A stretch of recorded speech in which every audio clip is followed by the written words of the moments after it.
Awesome. All right, Erin, I'm going to configure this so that we can see you. All right.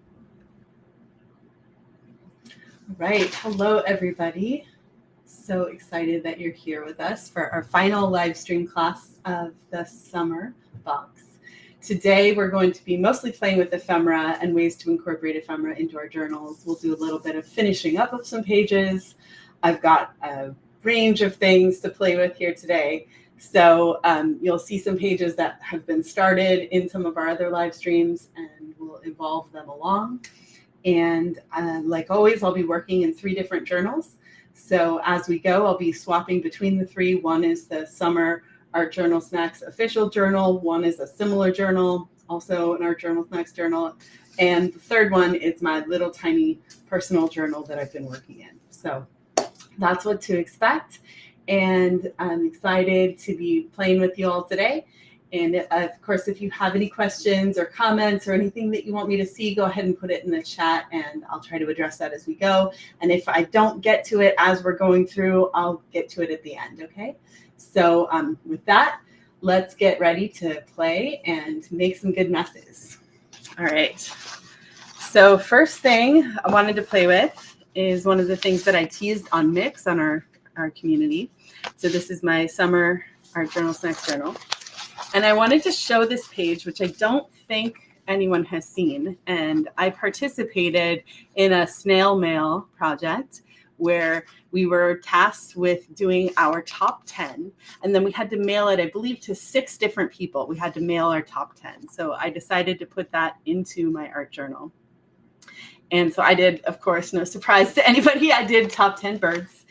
And so I've got a griffin feather and a Sammy feather. And I have Griffin and Sammy, my parrot companions. I have zebrafinch, geese, quail, baby crows, pelicans, flamingo, toucans, and a caracara. And so, again, these are not in any particular order, but I did include them here in my journal. And I wanted to show incorporating mail because, of course, when you send out mail with a snail mail project, you get some back. I've only received 2 so far, but they're very sweet. Look how fun these envelopes are. I'm going to just cover my address, even though it's a P.O. box. So if you want to send me mail, totally fine with me. One came from Santa Ana, and the other one came from Canada. So look at that beautiful postage. And then, of course, you have this wonderful watermelon. How fun. And then this one has some sweet, like a little gardening sticker and some hand-drawn hearts. So I haven't opened these yet. So we'll see what someone else thought of as their top 10. It looks like this one included some ephemera. So I've got some washi tape here, some sweet little stickers. I think these ones I'll save for fall, though. They look very polished. This is cute paper, a little postal hug. I like that it has a bird on it and some art. That's very sweet. Some dogs, and this will be really fun to include. So a word search. I'm definitely going to play with that. So I'm going to set some of this aside because this word search is definitely going in. And delicious dinners. Oh dear. I don't know. Some of these dinners I don't know that I would enjoy, but it's a fun work. Oh, here, this one is maybe more relevant for me since I am also a yoga teacher. This one is a yoga word search, so we'll include that one. And then I've got this nice letter from this person.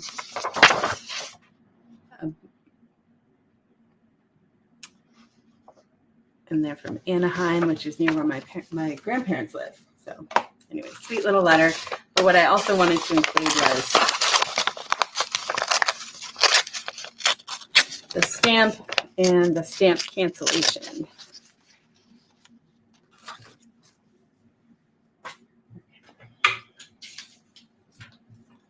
All right, so this paper, just knowing it's going to take media kind of in an interesting way because it's newsprint type paper.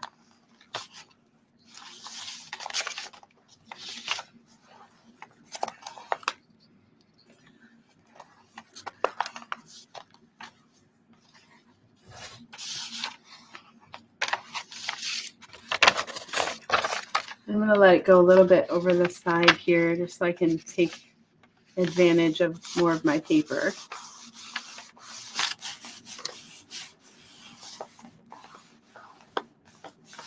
And I guess because I'm gluing this down, I don't get to know what the solutions are. So I actually have to do the word search. So I won't make you all sit here and watch me do the word search, but maybe I'll do that later. Kind of fun to think about doing a word search, not with a pen or a pencil, but with maybe watercolor. What if you did a crossword puzzle with a watercolor pen? I like that it's a stressless word search, but not enough to leave that part of the paper on there because I want to put the stamp on here. Okay.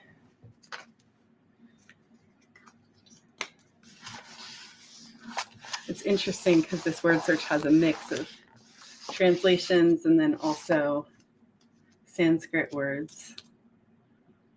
And just for fun, I'm going to put my gold stamp, gold star on here. And then where this edge is peeling up here, there's kind of a couple things I could do. I could continue gluing that down, or since I've completely fallen in love with the nori paste, like I'm sure many of the rest of you have as well, it's a good opportunity to play a little bit with a little bit more tissue. I have this very ivory cream tissue that I can put along that edge.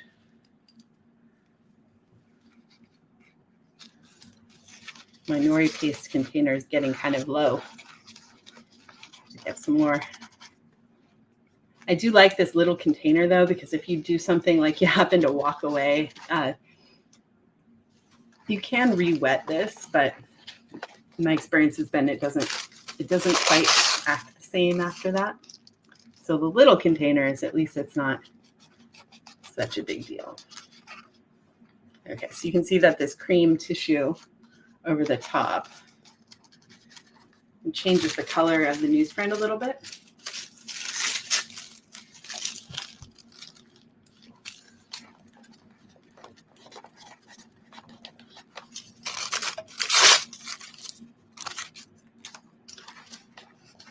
And it doesn't take very much for something to stop looking like something that you pulled out of a book and put into your journal, and it kind of starts to look like it's always been there on the page, waiting for you to add other things to it. So just a little bit of tissue paper really goes a long way. Do a little bit of this up here.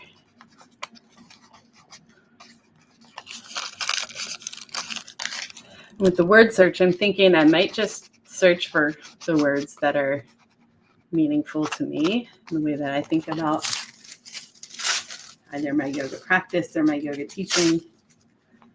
I just recently asked the older adults who I teach at Enzo Village, I asked them a couple of different questions about what our yoga practices mean to them, and it was really special and lovely. So maybe I'll do something with that on this page. Just a nice memory. Add a little bit more of this over here.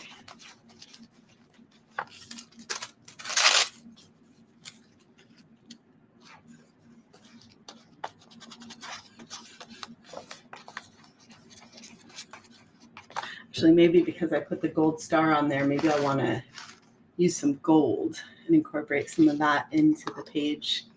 Got a gold pen here on my desk, and I also have some gold paint, which, as I say it, I think while this is still wet with the nori piece, I think I'll go ahead and put some gold paint on it right now.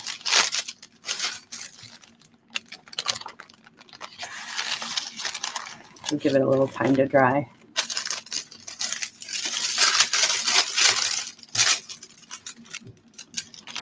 So I'm putting the wax paper underneath here so that if there's paint that goes over the edge, it doesn't cause too much sticking of the pages.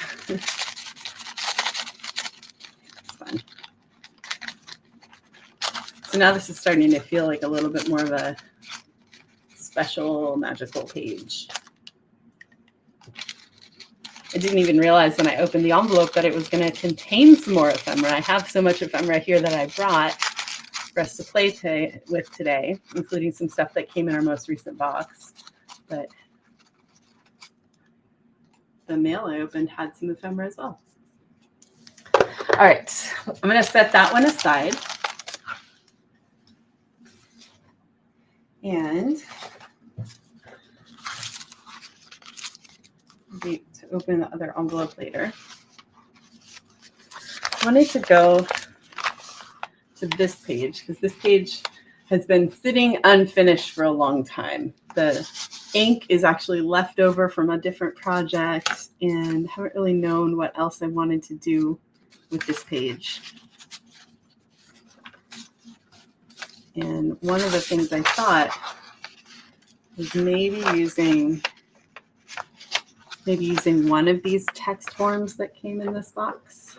This is from the calligraphy book that I made some copies from for you all. I like this one because I like the word variation. So I'll save those other guys for later.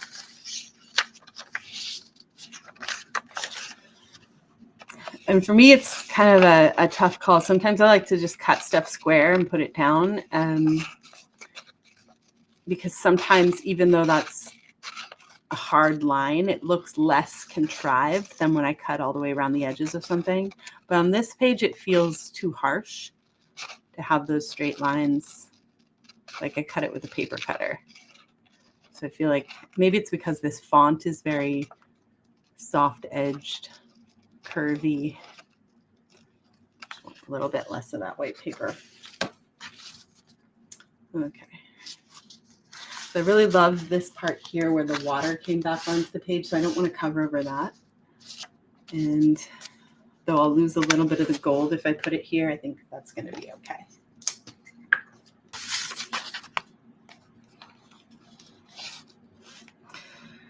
So as you're working in a journal, sometimes there are pages like this that you start and then they get stuck and you're not really sure what else to do with them. And they just sit there and sit there and sit there. And honestly, sometimes I leave it that way and I don't ever finish it because it just feels like, I don't know, it should never feel forced or it should never feel like a job, even though in some ways making art is my job. It always, like I always want it to feel joyful and creative, and I want it to stimulate curiosity. So if it doesn't do that, you know, you can just leave it, you can paint over it, but I think sometimes it's worth sitting with something for a little longer and seeing, can I make this into something that I end up being interested in? This little bit of foam, it's like, I don't know, it looks like part of a fake flower. I don't know where it came from. It was on my doorstep when I came home after last weekend being away. And I could not figure out where it came from or how it came to be on my doorstep. But it's just been sitting here on the desk, so I thought I'd incorporate that in because this page, because this is watercolor paper sitting on this other flat paper, it kind of has these different levels already. So this will continue that. All right. Okay, so this is what I'm going to use now is matte medium mixed with a little bit of black acrylic or Payne's gray acrylic. So it's going to be very translucent. It's definitely more matte medium than acrylic paint. I'm going to lose a little bit of the gold when I do this, but this will help this page to start to feel like one cohesive page instead of a bunch of things stuck down with no particular reason to them.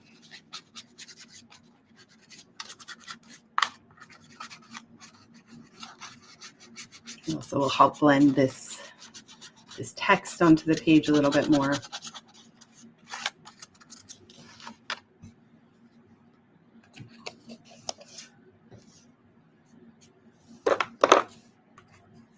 I also have some matte medium mixed with gray acrylic. This is Olo alcohol marker coming through from the other side. But here it's just the white of the page, so you go up against that. And again, I'm trying to maintain those watery spots as best I can while helping to disappear a little bit of this edge.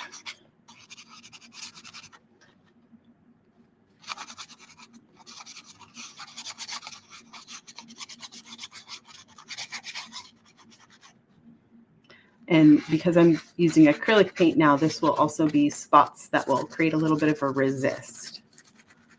So if I go back in here later with water-based media or something else, I'll have some places to work against that will either accept or push pigment away.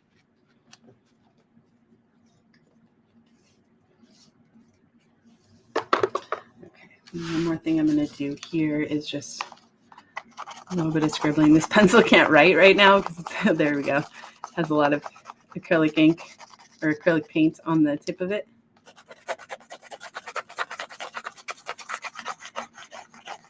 And you'll see me do this a lot because I just think this works really well to help add layers. Okay, let me see if I can get this. And here's a little teeny tiny Sammy feather, which is just in the right color range here. I'm take a little bit of tape and put this little tiny Sammy feather on there. And then I'll put it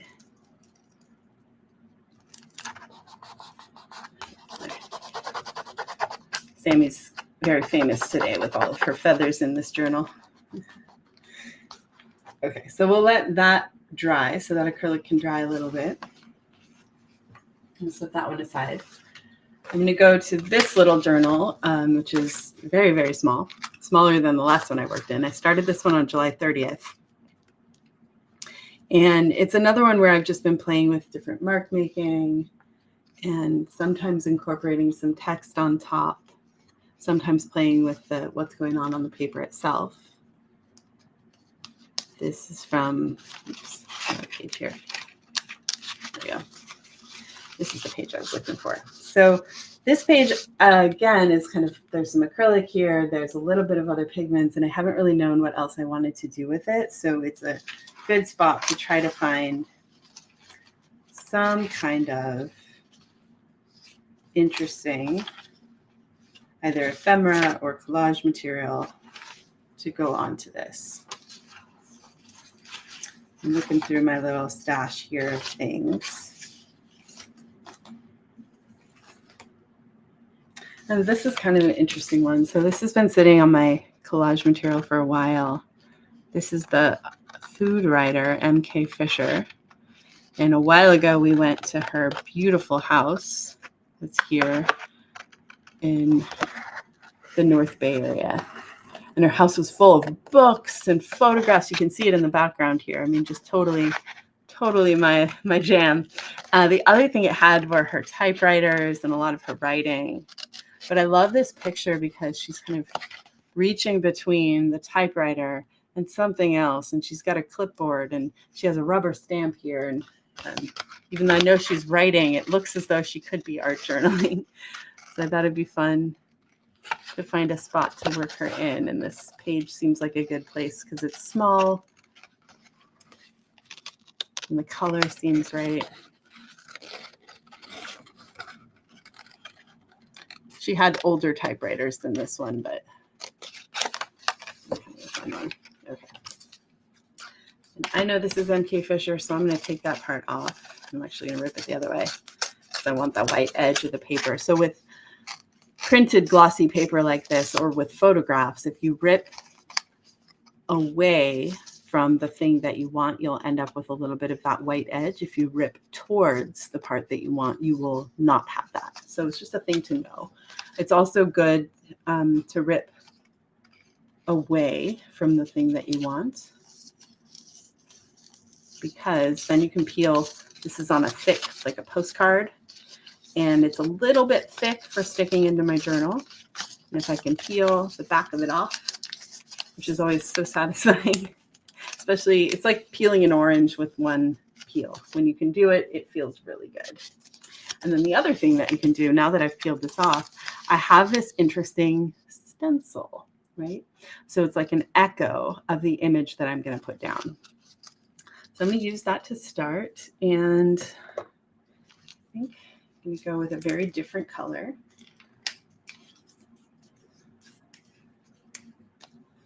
So I've got some cerulean blue here, again acrylic, and this is a technique that I actually learned with chalk, but I'm not going to work the chalk on here on top of this acrylic because it has a little gloss to it. But the guys that I worked with at the state hospital used to do this with chalk, and they do several layers of it, and they called it prison airbrush. And some of them were quite skilled at it and could get some really interesting effects because they would do multiple layers and multiple colors. Maybe we'll try it on another piece of paper where there's not acrylic already there. And then get these really interesting effects that totally, with chalk, that totally looked like airbrush.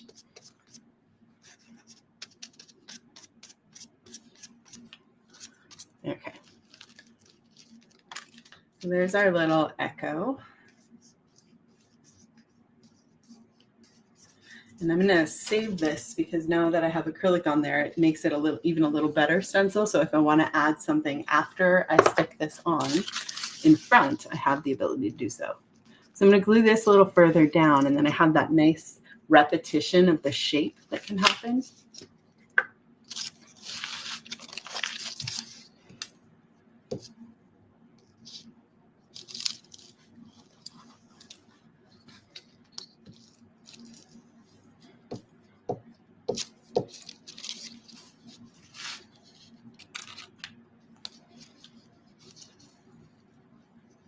I'm going to put it slightly off just so her face isn't in the gutter of the page.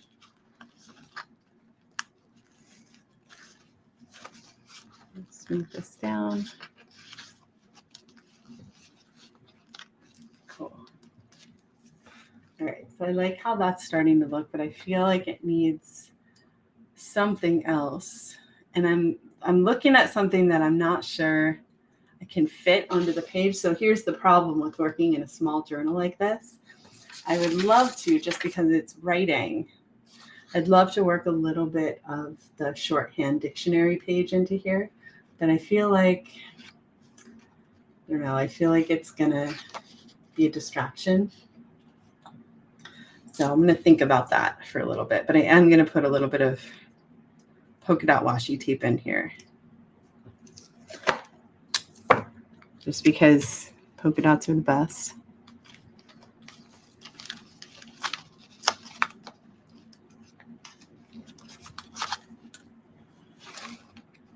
And because it'll hold the edges of this collage stuff down a little bit better. Here.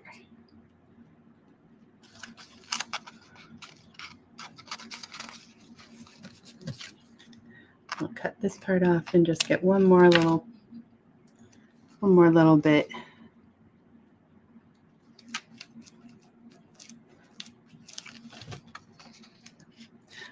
Okay. So I like how this is looking. I might not want to add the shorthand dictionary page into this, but we'll see. I'm going to set it aside for a little bit and come back to it.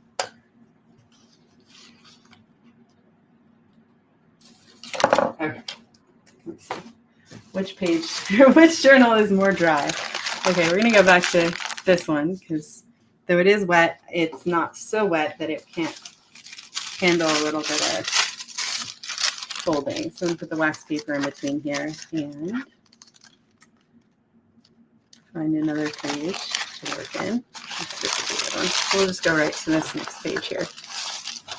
Okay, so this is a good example of something to show that even with watercolor, if you close the page when the paint is wet, even if it's watercolor, sometimes you'll end up with that sticking together thing.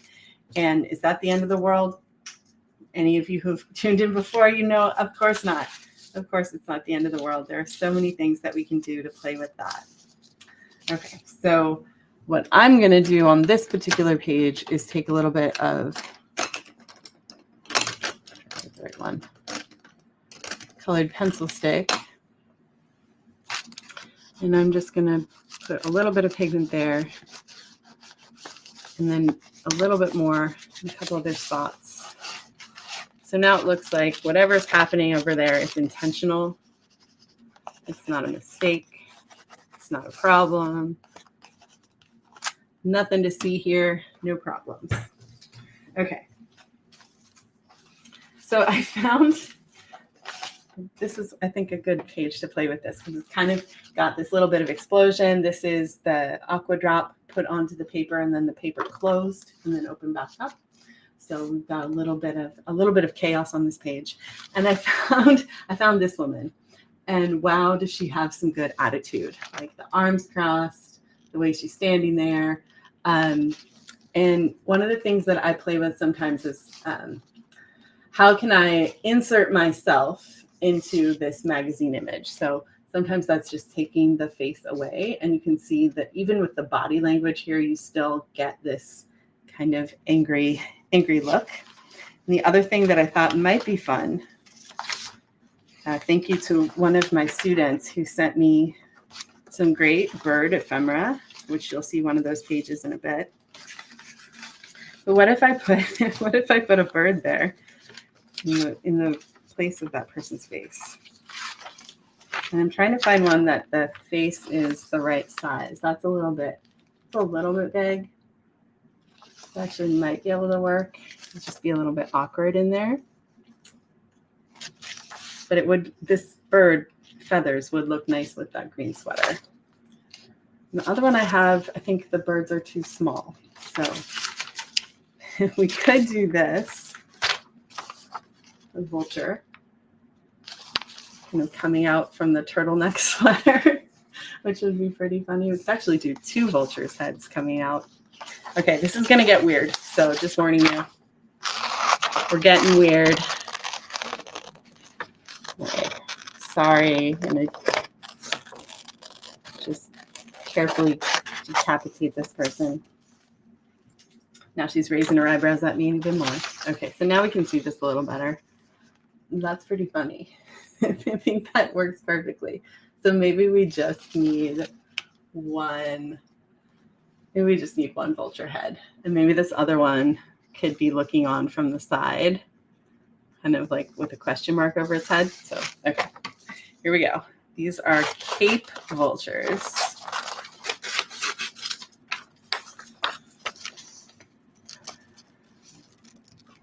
And I'm going to leave a little bit of the black just so we get that nice fuzz.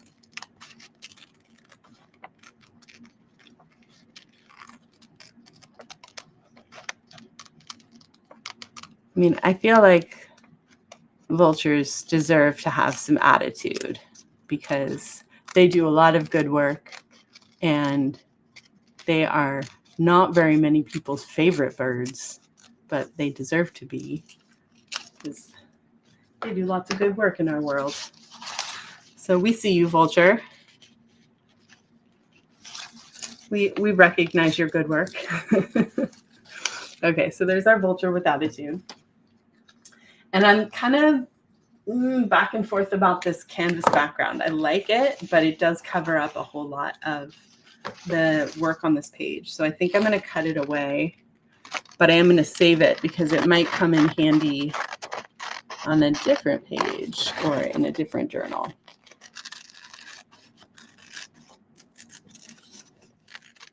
When you're looking through catalogs and magazines, a lot of times we focus on the subject of the photograph, right? Whether it's the clothing or the person or the room that's being shown off in some home magazine or whatever. But also look at the backgrounds, look at what you see through the windows in the cottage magazine or what you see in the background behind the people modeling the clothes, because very often you'll find interesting things that are great textures in your journal.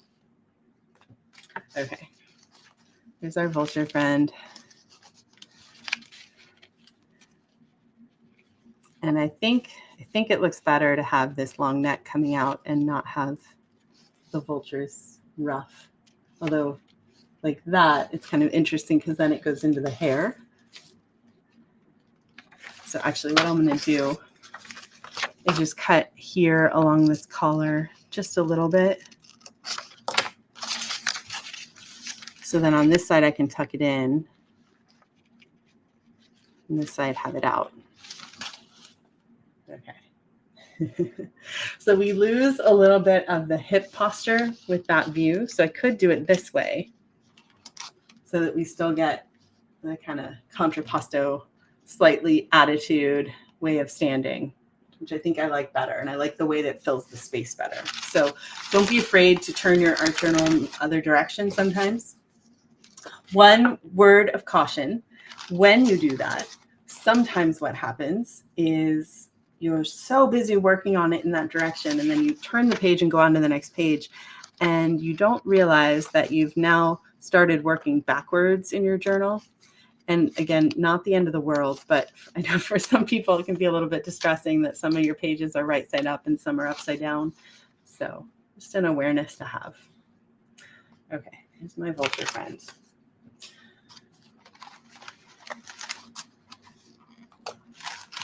And some glue in the back there. Oh, look, she's got her arms crossed on the back of the same page. Apparently that's her pose. She says, this is how I show up to model this clothing. I cross my arms and I give you my attitude. And that's what this vulture is saying also.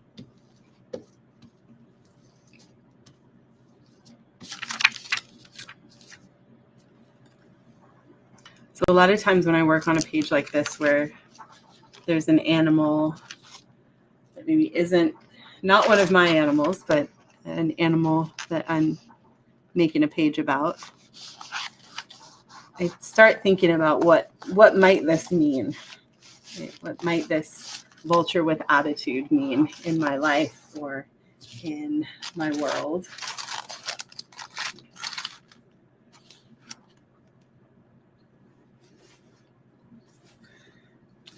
And then I have this older vulture, and I feel like this is maybe a young vulture. This one looks younger to me. I don't know. And I think it wants to be in this page also.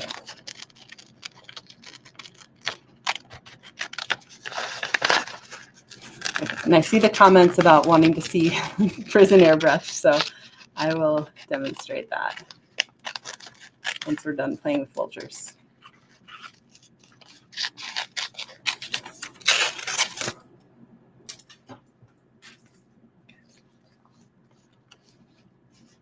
It's kind of funny, this one beak that's coming onto this page.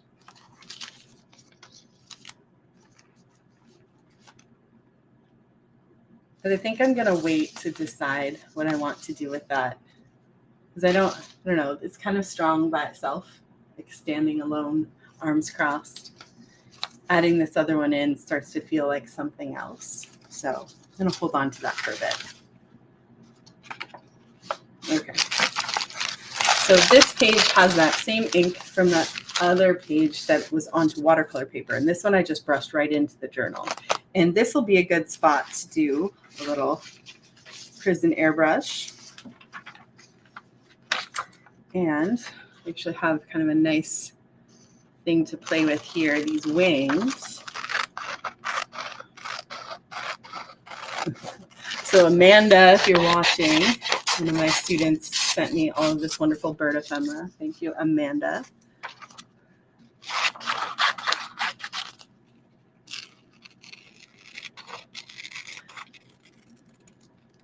So what I'm going to do is cut around these flight feathers.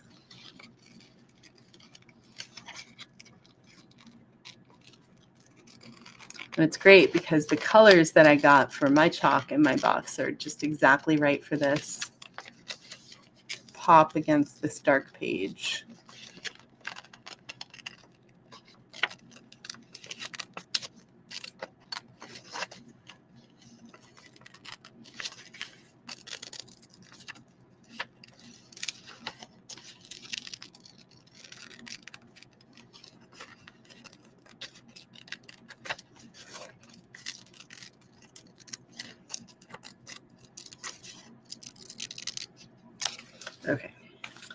So what they would often do is brush it against this page, which is, we would say, is like the positive from the cutout. But because I don't want to get chalk on this thing, I want to glue down later, I'm going to use this, the negative, which just makes it a little more tricky because it's a little more fragile. So I'm going to bring my chalks in. And they had all sorts of different techniques they would use, like a little bit of balled up toilet paper or paper towel, but I'm just going to use my fingers. I'm not going to use the chalk directly. I'm going to use my fingers. You could use a soft brush. You could use a Q-tip. And what I'm doing is brushing away from the paper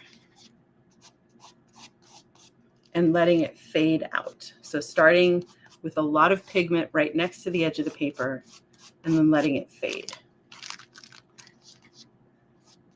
And these guys would do like sunsets and beach scenes and all sorts of things that you couldn't imagine that it wasn't an airbrush until you watched them do it. So having never done time, I'm not expert in this, but I watched it done enough. I think I can share this a bit with you all. Okay, so once they were happy with that first layer, they would carefully back it away a bit so you can see right where that edge is, right? And then go to another color and same thing. A lot of pigment at the edge of the paper and then fade it away, being careful to not fade too much of the color that came down before.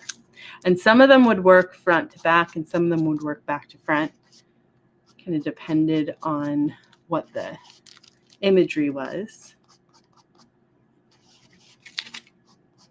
Sometimes they would cut out their own little stencils for waves. So see how we're starting to get these different layers. And it's just an interesting way to play with these chalks. Okay, so I'm going to do one more, I think, a little bit further back, just to blend this a little bit. So I'm going to go to the brown that I have. You can see it acts a little bit different on the raw paper where there's not any other pigment there.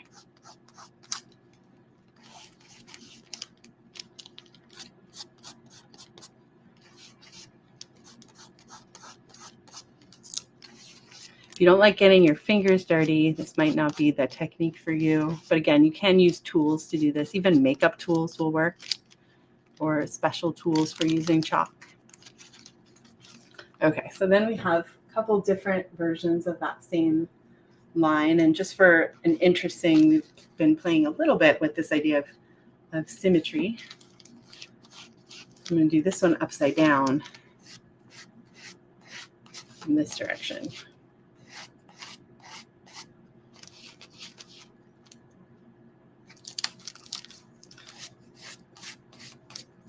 And this kind of also goes to that thing that you've heard me say before about when you cut something out, save what you cut, because you'll either use it in a collage in a different way, or you can use it for something like this as a stencil.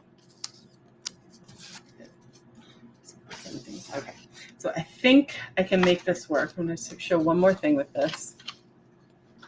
I say I think because there's a little bit of paint on the back side of this. What I'm going to do now is put this underneath, and this is thick paper, so no promises right now. Let's see if we can get, yeah, we can. So a little bit of a rubbing just with the edge of those feathers there. You can see them right there. Okay. And the other page has a little collage. We might be able to get a little bit here.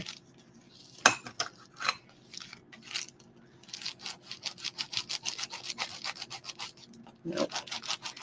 Too much going on that other page, but interesting texture anyway. Okay, so I'm going to save our little wing things over there for a bit and then figure out where, kind of like this idea of it coming up from down below. Like the bird is here, but we're not sure who this bird is and what it's up to.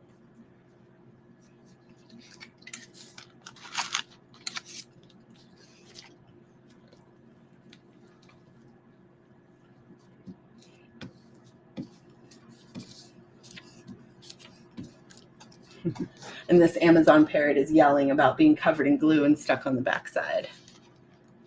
Not happy.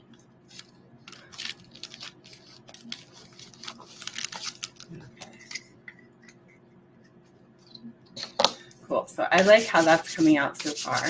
And I think because I've got this bright yellow here, and because I have this bright yellow acrylic, I'm going to put a little bit of this in now that's very, very bright, and then I'll go back over it later to just dull it down a little bit. Sometimes starting with something that seems like it's yelling like neon can actually be really interesting underpainting for other colors.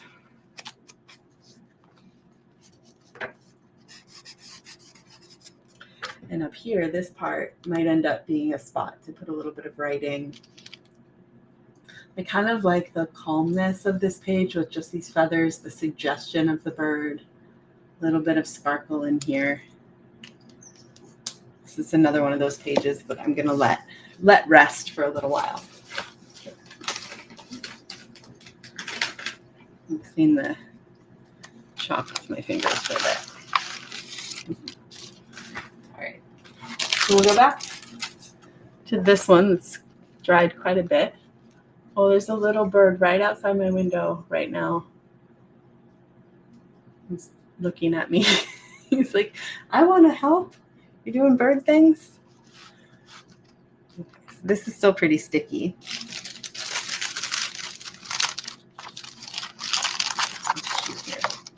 Okay. Oh, I wanted to show you all this page. This one I started on the last live stream. I'm really, really happy with how it came out. So I've used some metallic watercolor over the top and just really excited about how the page came out. Okay, so I wanted to go here. Look at that nice blank page. So I had this other idea I wanted to play with, which was also catalog inspired, because we know that very often in catalogs, they'll use the same model for a couple different outfits.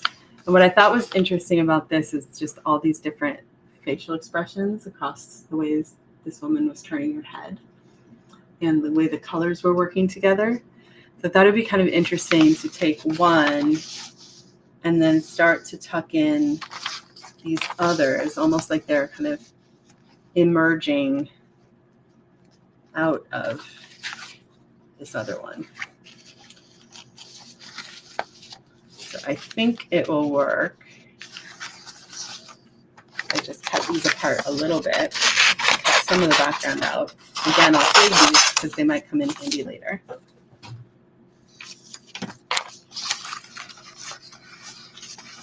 You can kind of, because the tone is the same in all of these, which is something that you can kind of battle with when you're doing collage from multiple sources. The lighting will be different. And so it can become, and the printing is different, right, depending on the source. And so it can become hard to help these things combine together and really look like they're all one image. Kind of want to get it so that, there we go. The space between is gone there.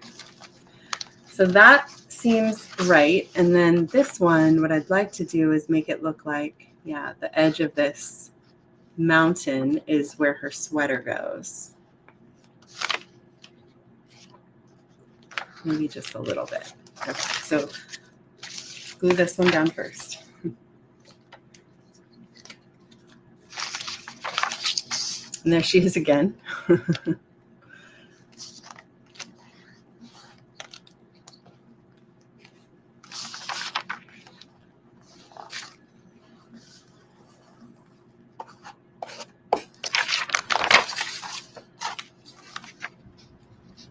Hey, Erin, it's Sarah. Yes. Just hopping in here to let you know that we are halfway through the live stream. Got it. Thank you. No problem.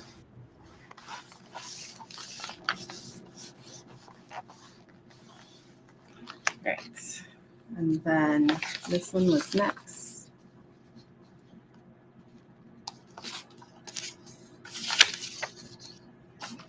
there she is again.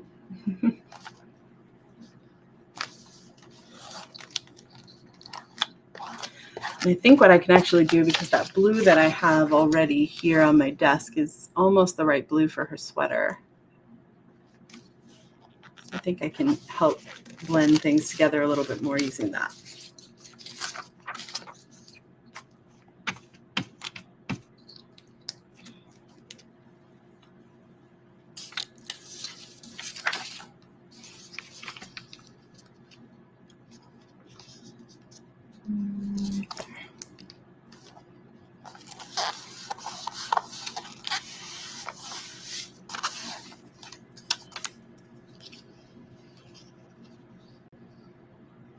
I like the gesture in that hand, but I like these boots.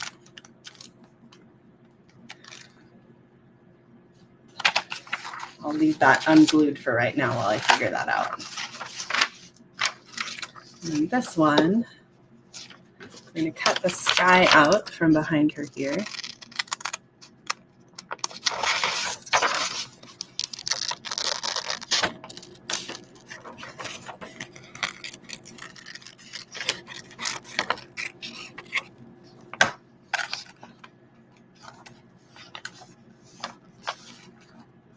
Yeah, that works.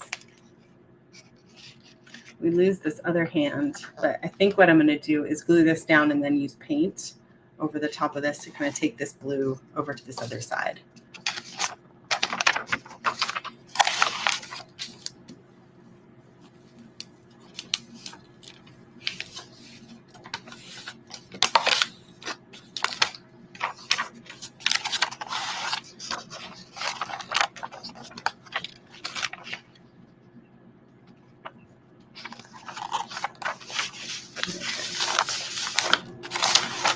So when I have a collage like this where the pages are going off the edge, sometimes I'll just kind of fold them a little bit just so for my own eyes I can see where my edges are.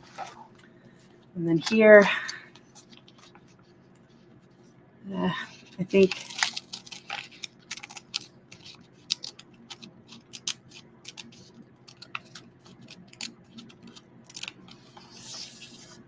yeah, I like that better, keeping that hand.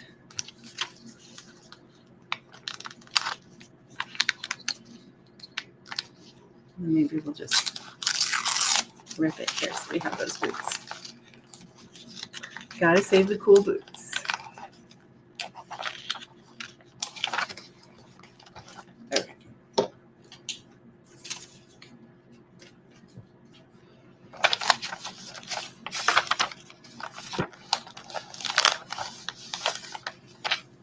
So I have this little spot up here that needs something.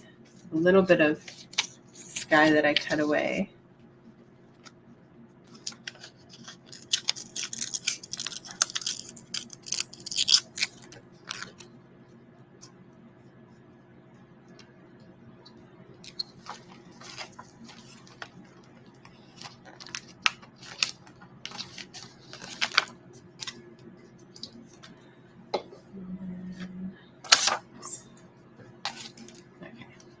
So here, this straight line here, I want to do something to kind of blend that a little bit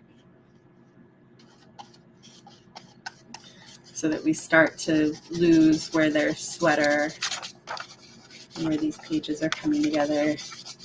And even just smearing a little bit of paint onto something starts to make it feel a little bit more like one image. Right? It's like doing a blur in your layers and photo editing.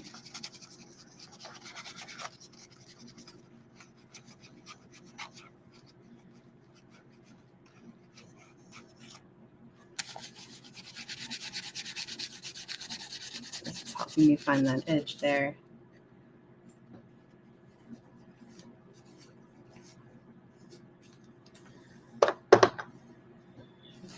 And I'll trim this page after the acrylic dries and then keep playing with it a little bit more. I'll set that aside.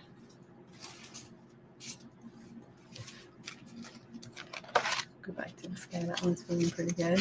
Okay, so here's a wild page that I made. And I really like doing this when I'm not really sure what else to play with, when I just want to move paint around on a page and just have fun. And so that's what I was doing here. And it occurs to me that this other piece of mail that I received from Canada has all these wonderful stamps that are just right in this color range. So I am going to open up this envelope now. Carefully. So when you start getting into ephemera, you start being a little more careful as you open your mail. Right? Those sweet little ants. And I'm going to rip this a little bit. Really like the watermelon, but I don't know that I want my address on this page. No, it's a P.O. box, but still. And we don't want the sender's address on there either. But those stamps almost look like they were made for this page, and also they were made for the summer journal. I'm going to peel a little bit of the envelope away if I can. It's a little bit thick. Just help it stick a little better. I'm just looking at some different ways that I might incorporate this, that it'll work well. I think having it go that way on the side fits a little bit better.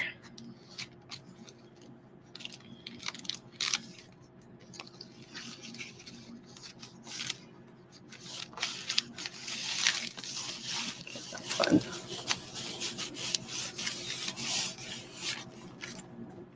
Okay, so I'm going to do something now that was a really hard thing to learn, meaning it was something that I didn't want to have to do, because if you make a lot of art, you get very attached to it, right? And it's hard to cover over. It's hard to say, like, I'm going to let that go. And in this case, what I want to show is using some white. I'm going to use some white acrylic, and I am going to cover over some of this, even though I really love what's happening over there. But I know that in the interest of incorporating something else onto this page and having it feel a little bit more cohesive as a page, I just want a little bit less of picnic bench energy or picnic table energy from this. So just dulling it down a little bit. You can still see a little bit of that pattern in there, but the white acrylic will bring down the intensity of it. And I have these other things that I pulled out that I don't know why. I don't know why they maybe go here, but one is kind of it's like a metal chair, and then this old tufted chair. For some reason, I want this chair on here. So I'm going to rip it a little bit further out of its background. Keep its shadow. Take out this person's leg and foot.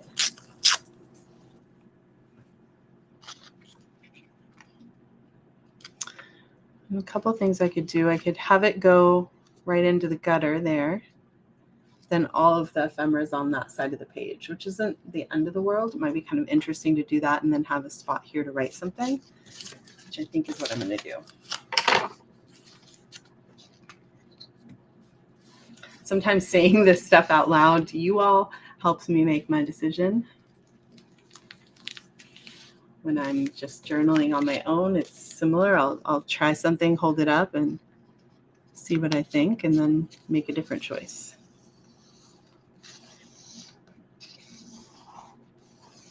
So I'm using my fingernail to get that right into the gutter. It's a little tricky when you're gluing items right into where the page folds. So there's the chair. And then I'm going to take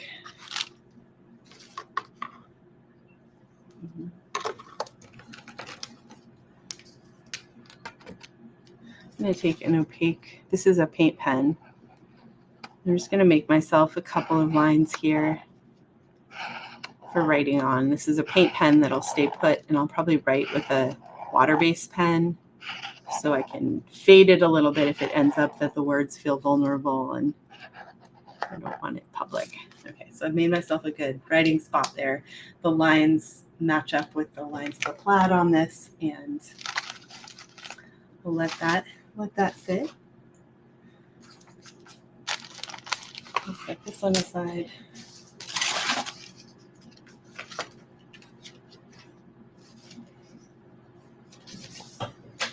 And go back to my little journal. Okay, so the M.K. Fisher page is coming along well, but I think I'm going to let it sit for a little bit. And this is the page I posted on Mix today and also on Instagram. It's another page with a little bit of ephemera in it. Actually, this page looks like just the right spot for this chair, color-wise, but size-wise, it's a little bit hard to fit because I don't know if I want to lose all that beautiful stuff down there. I do like the idea of this chair going in there, so hold on to that for a moment.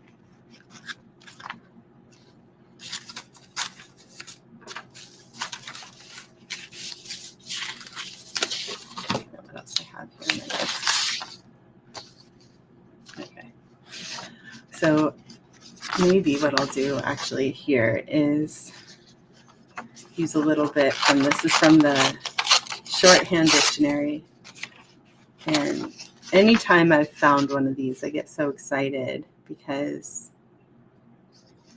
I just think that the words, so often their juxtaposition of the words is really funny. So this one's about super. And we have supervise, supervision, supervisor, superhuman, which look at the mark for that. Superimpose, superintend, and superior. And so then you're supposed to read here from the marks. But I like the way that superhuman is such a simple mark, right? It doesn't look like, it doesn't look like it is what it says it is.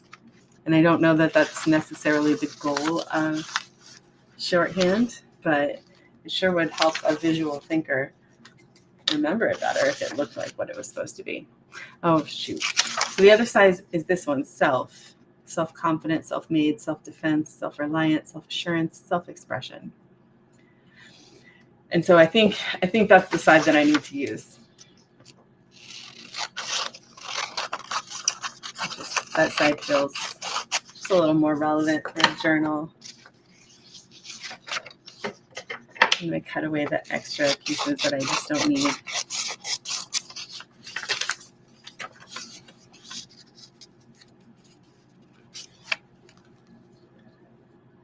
Those all feel like important characteristics to journal about.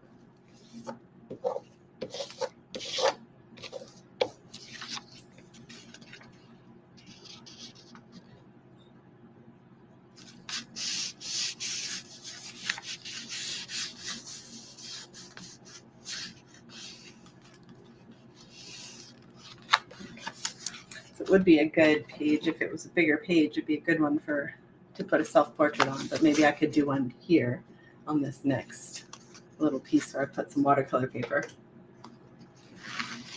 Okay. And I think because it's here, still got this wing. I'm kind of interested in figuring out a place where it could go that's an echo from another journal. That's kind of fabulous. This is, because this is very delicate, this is a good job for the nori paste.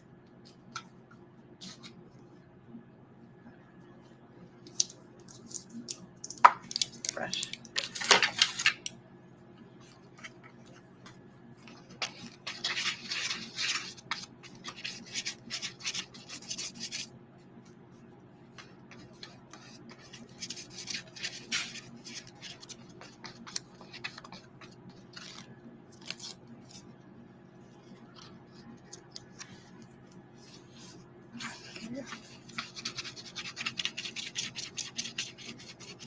So you will notice with the nori paste that it'll be a little bit, it'll make magazine paper a little bit matte, but I think the ease with which it sticks delicate things down makes that worth it. Okay, I'm going to get a little bit more of that tissue paper I was using earlier.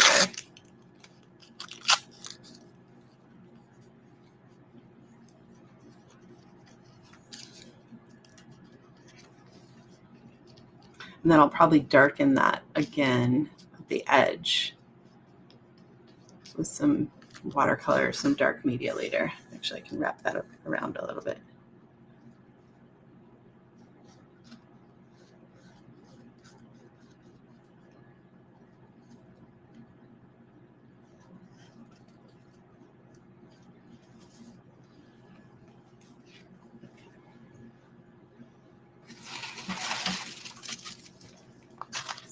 In there. That side.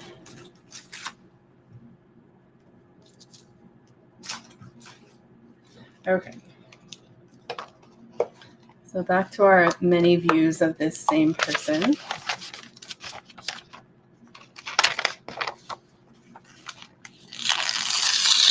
Tear this edge away a little bit just to give myself a clear sense for where my borders are.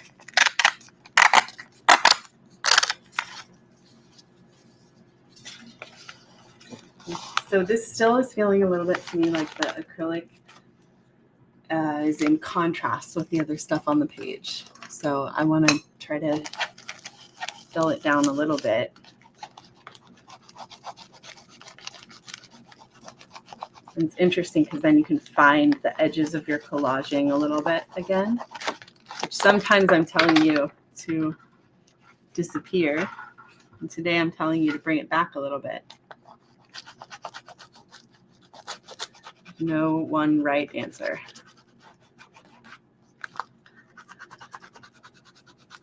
I like the way this is putting the layers back in.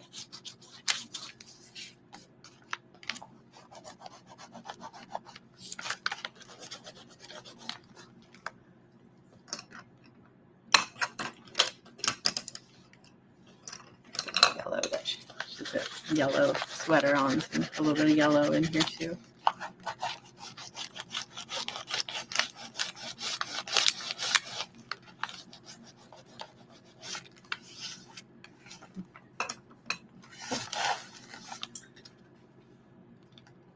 Feels like there could be something here, whether it's writing or a word, but it's also kind of nice the way it is. The only other thing I could see doing is maybe like some kind of a mark that goes across this whole thing or kind of winds its way around these figures. But we'll let that one be for the time being. And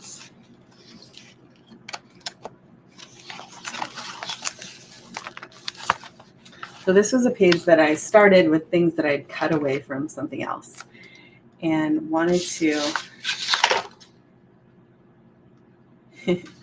use the time card, the punch card. Shout out to folks that used these before we had all these digital means of timekeeping in the workplace. And I like this side because this space is for time out of lost time. And I don't know, I like this other side with, I think there's a lot of journaling capability with this other side that has the in, out on the days of the week. And so you could certainly incorporate something like that into your journal and then use it as a writing prompt. But for me, this idea of time out of lost time, it's such an interesting way to phrase it and an interesting thing to think about.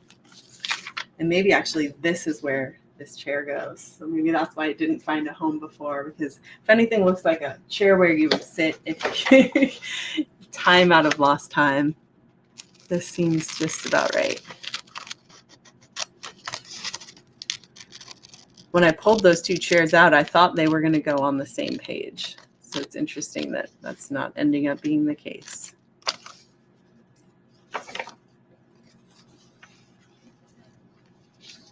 Also make that cross the gutter a little bit and help hold this time card on a little bit.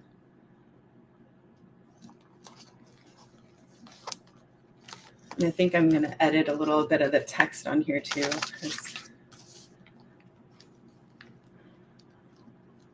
we'll get rid of the thinking about overtime and just talk about space and time. So right there, see how I lined that up? Little subtle things like that make a big difference in the composition of your page. So it's just something to think about when you're gluing things down. Like, what am I gluing it next to, and are there lines that I can match up?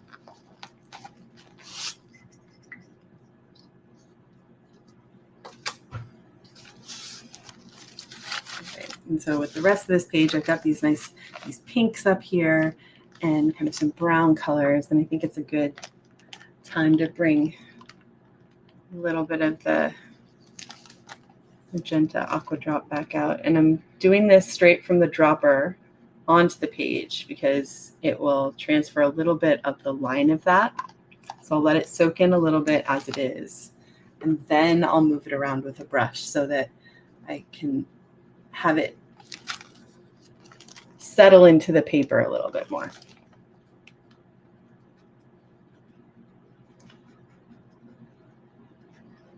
So see how those squiggly lines are staying put. I'm just blending around the edges of them a little.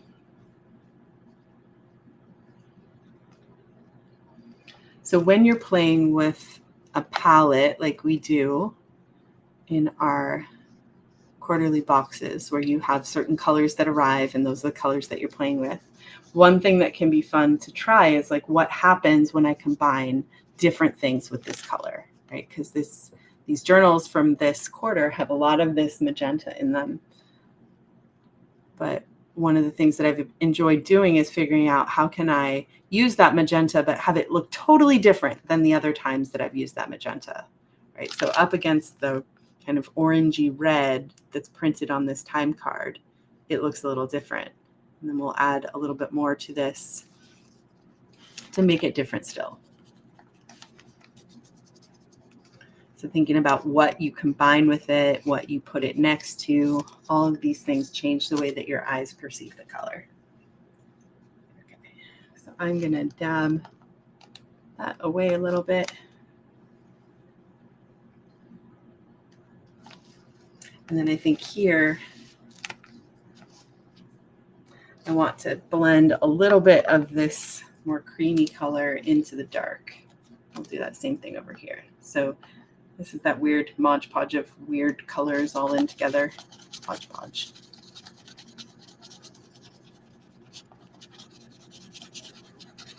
This pulls out some of the warmth that's in the flowers and the collage paper that was on it first.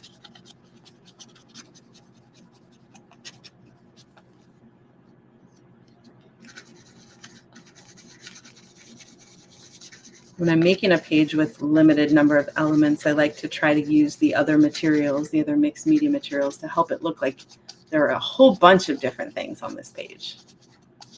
So not just 3 pieces of collage paper and a time card, but rather maybe 20 different items, depending on what the combination of materials are.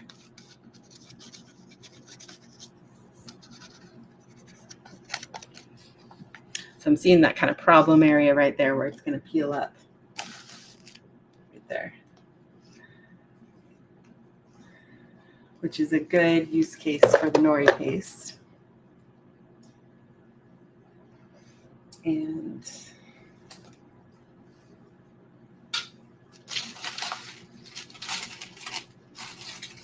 for a little more tissue paper, I actually have some black tissue paper. I don't remember what this was from, but it does have this nice sticker. So I'll save that for an affirmation for another day. Use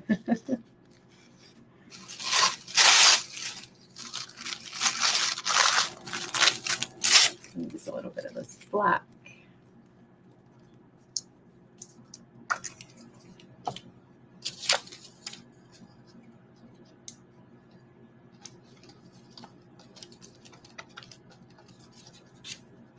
So I'm making a mental note to myself because I've just used nori paste on this brush that already had acrylic paint on it. So I'm not going to stick this brush right back in my nori paste. Right.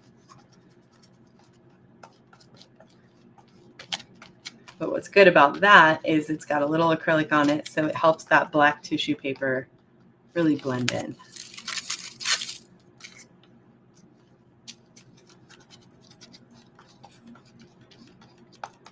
And that's a tissue paper Band-Aid to help something stick a little better. Let's see if there's anywhere else I want to do that. I think that's good. Let's put that in the water.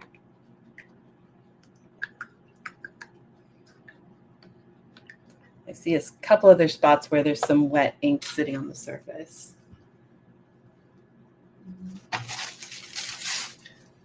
Get that.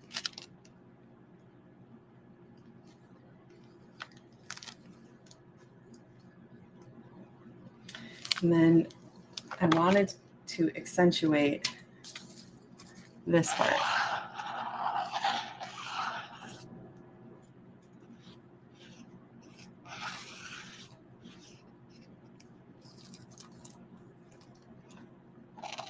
And I'm just going to leave the words here, this space. And so now this has gone from being a time card to being about something else entirely. So I'm going to do a little bit of writing here in this box. Another nice thing about these time cards is they have nice spots for writing.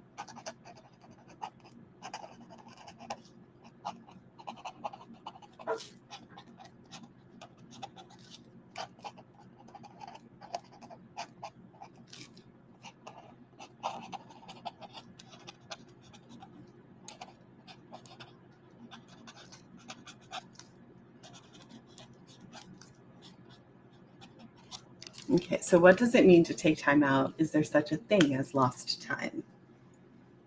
Which really starts to be about purpose in life and what you're doing with your life instead of just being a time card, which is definitely something that's been important in my life, making sure that even if I'm punching in and punching out, I'm punching in and punching out of things that are important to me.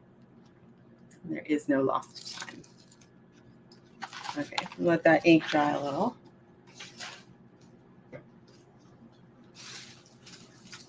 Come back over here.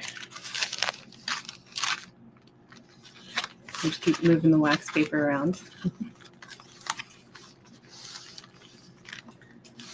And since I have more of this black tissue, I'll just play a little bit more with incorporating some of that onto this page. Getting rid of some of these white areas.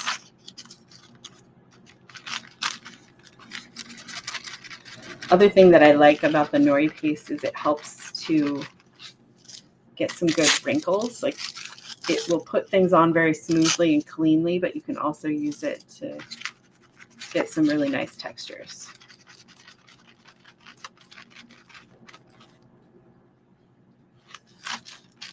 Over here.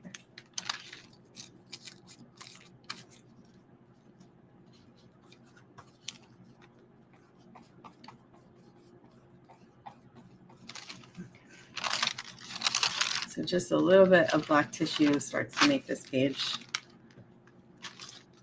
a little more interesting.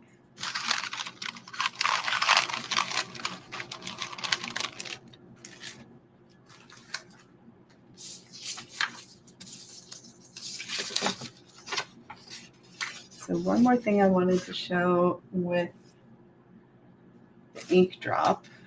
Let's find another journal. Yeah.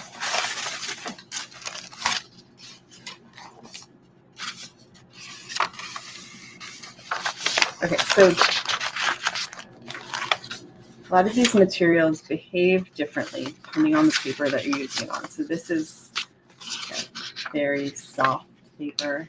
It's not quite mulberry paper. It's a little bit more fine than that. What it feels like to me is like the paper that would be inside a very fancy old gift box.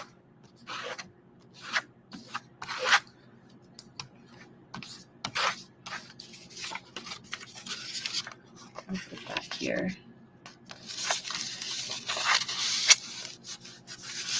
Nice vintage edge up there.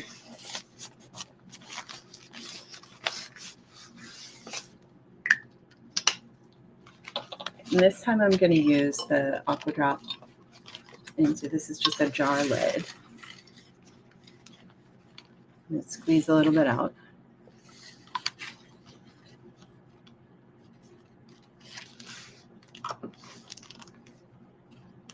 And I'm going to use a big wide brush, get a little bit of water on there, soak up some of that aqua brush, and I'm just going to brush straight across. So you can see how it really soaks into that paper. It sits a little bit onto the surface of the ArtJournalSnacks journal paper. And then it overlays really nicely on that watercolor.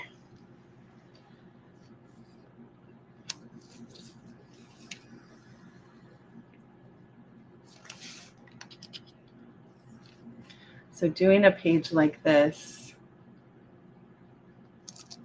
is just enjoyable to do.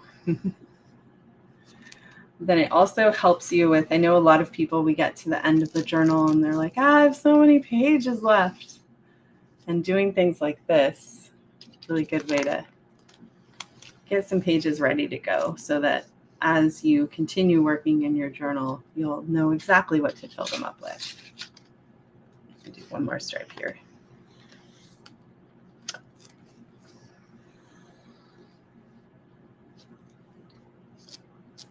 And just a little bit of splatter just because I feel like I haven't made enough messes tonight, so make a little bit more mess.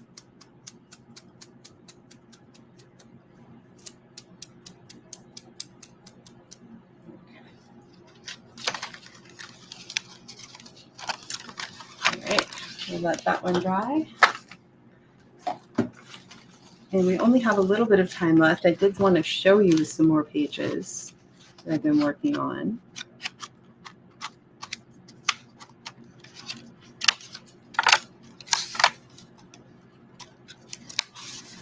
That's how this page just ended up. So I showed you that one. Again, really happy with how that turned out. And it took letting it sit aside for a little while. So that one I finished in the last stream. This one I kept working on.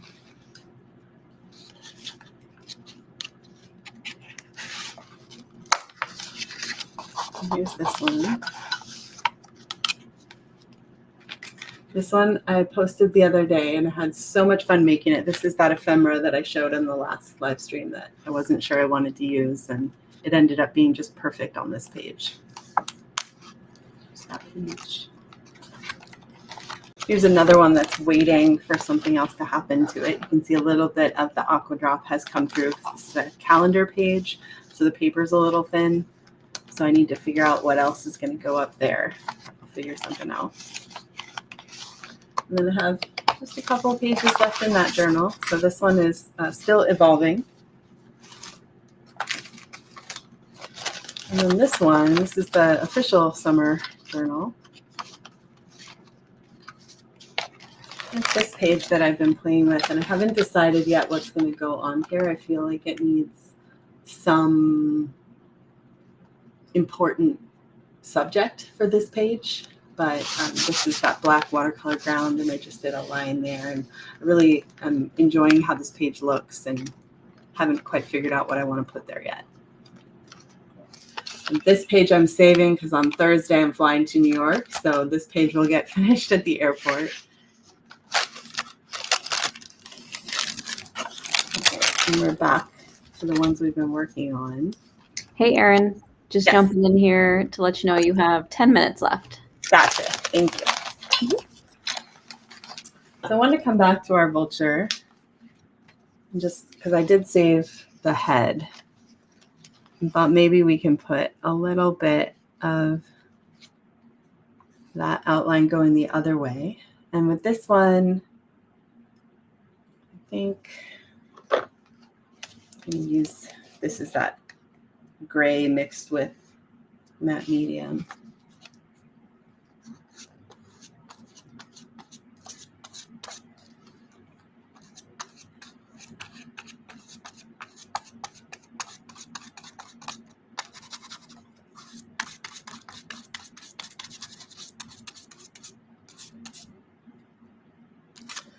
Thank you for the feedback. I just looked at the chat. Okay.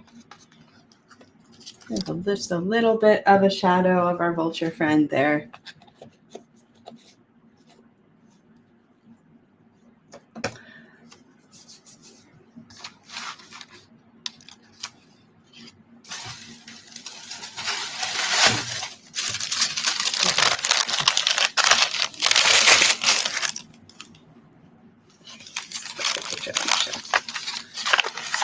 So this page I've been playing with, I keep kind of coming and going back to it.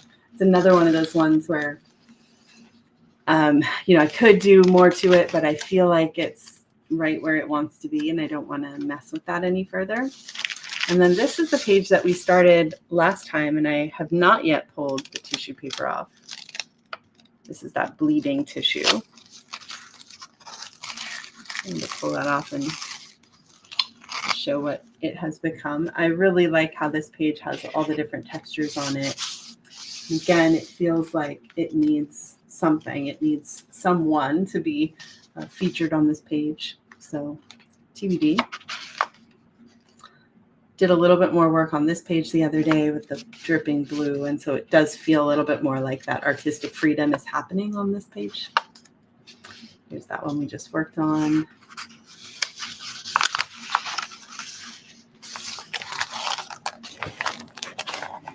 And I think for the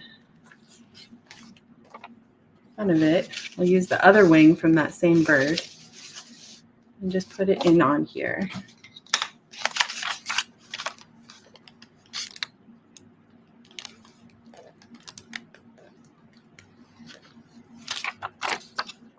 I just saw something today online, someone that was drawing a pigeon every day for 2024. I was wondering if I could draw a parrot for every day of the year.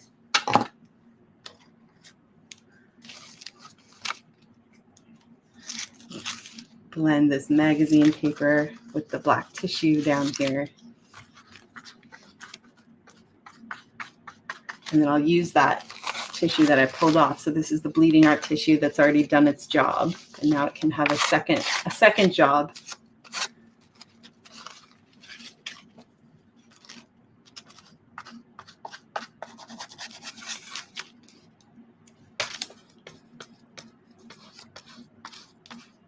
And if you really, really liked the bleeding tissue, this was just meant to give you a little taste of it. I really recommend getting the big package. Hot tip, if you go into the art store, you won't find it in the adult section. You'll find it very often in the children's section, but don't let that fool you. It's a very fun, very grown-up supply to use. It just happens to hang out in the children's section in a traditional art store.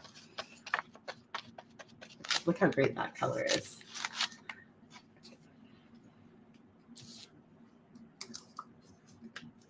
And we've got this little bit of red here that I want to try to bring out.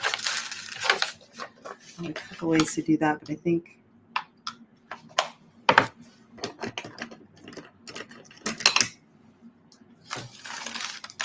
right now this page is feeling kind of pink, except for those red feathers.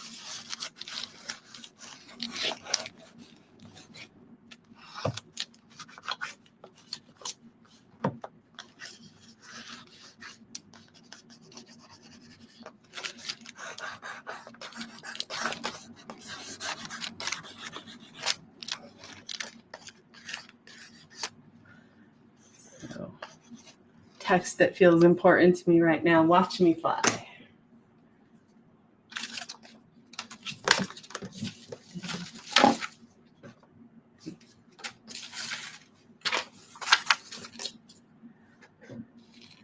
And I think this will just need a little bit more, something to help pull it together. I don't know what that will be yet. I guess I could do this.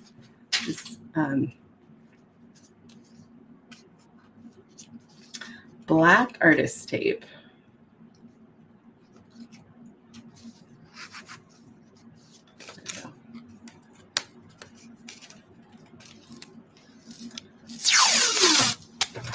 Want my favorite sounds. It's very satisfying to pull tape off a masking tape roll. So a little more industrial than washi tape.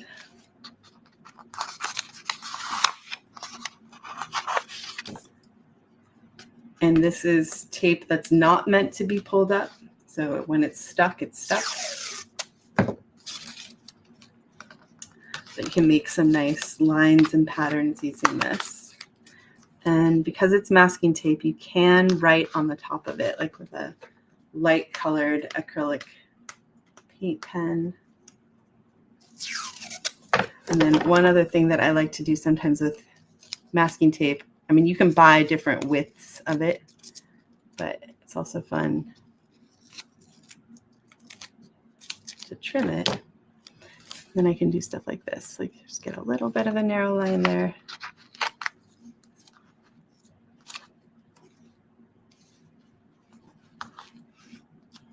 And one more.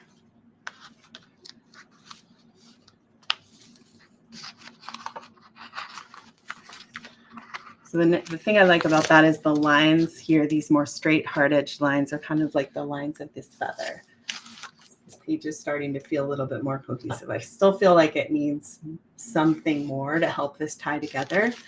Probably it's going to be something to do with the red, maybe some black, but it's coming along. So I'll let that one sit. So these are some pretty full journals. They're getting there. I've been holding myself back a little bit because I know I have 2 big plane flights this week. And so, of course, my journals will be traveling with me, probably all 3 of them.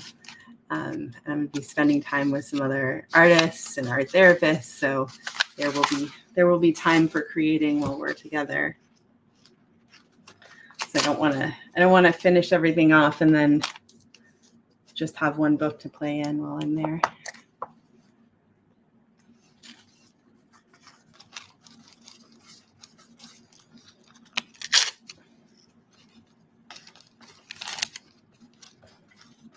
This is just a little scrap of this paper that I brought home with me, and I've been certainly making use of it in these journals.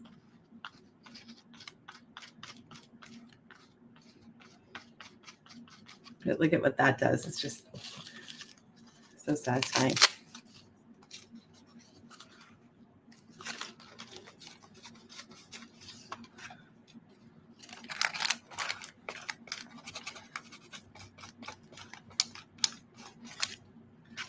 All right.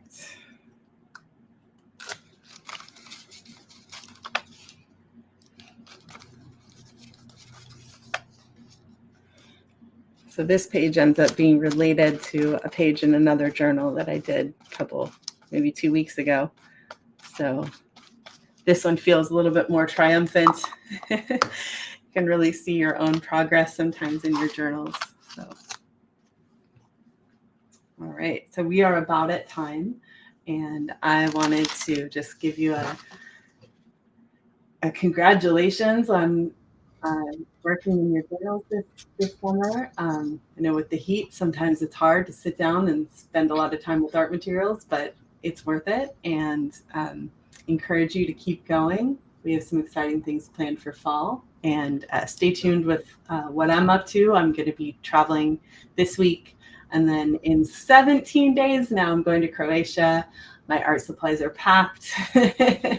I'm so excited. So I'll be doing a travel journal there with the travel box from ArtSnacks, and then some other supplies as well. So lots of journaling will still be happening this summer. Thank you for tuning in for our live sessions for the summer box. And it's been really fun to play along with you. They didn't get quite so messy today. Thank you so much for your time, Erin. This was a wonderful class. So much. You got so much done. Most productive art journaling session I've been to. Pretty good mess all around here. I'll post a picture later because it's pretty good. Of course. All right, folks. Thanks so much for joining us. This will be recorded.